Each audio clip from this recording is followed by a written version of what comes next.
ইসলামী আন্দোলন বাংলাদেশ যদি ক্ষমতায় যায়, জানি না কি উন্নয়ন করবে, তারা কি পরিমাণ উন্নয়ন করবে জানি না। তো ইসলামী আন্দোলন বাংলাদেশ যদি ক্ষমতায় যায়, তবে এতটুকু নিশ্চিত ভাবে হবে, একা কেউ কাঁদবে না। যদি কাঁদে সবাই একসাথে কাঁদবে, একা কেউ হাসবে না। যদি হাসে সবাই একত্রিত হাসবে।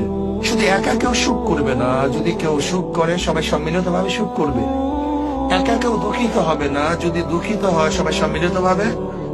একা কেউ পেট ভরবে না, যদি পেট ভরতে হয় সবাইকে কমপক্ষে পেট ভরাবার চেষ্টা করানো হবে।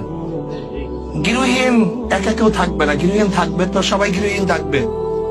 আশ্রয়স্থল পাবে তো সবাইকে আশ্রয়স্থলের ব্যবস্থা করতে হবে।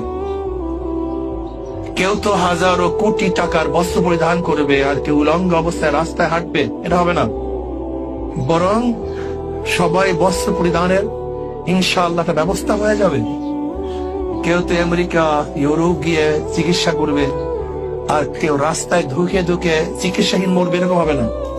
ইনশাআল্লাহ সবাইকে রাষ্ট্রের পক্ষের থেকে যথাযথভাবে চিকিৎসা করার ব্যবস্থা করা হবে। কেউ শিক্ষিত হবে আর কেউ মূর্খ থাকবে তা না। রাষ্ট্রীয় ভাবে সবাইকে উচ্চ শিক্ষা শিক্ষিত করার ব্যবস্থা ইনশাআল্লাহ করা হবে। ইসলামী আন্দোলন বাংলাদেশ কোনদিন ক্ষমতায় যায়, কাজে এই কাজগুলো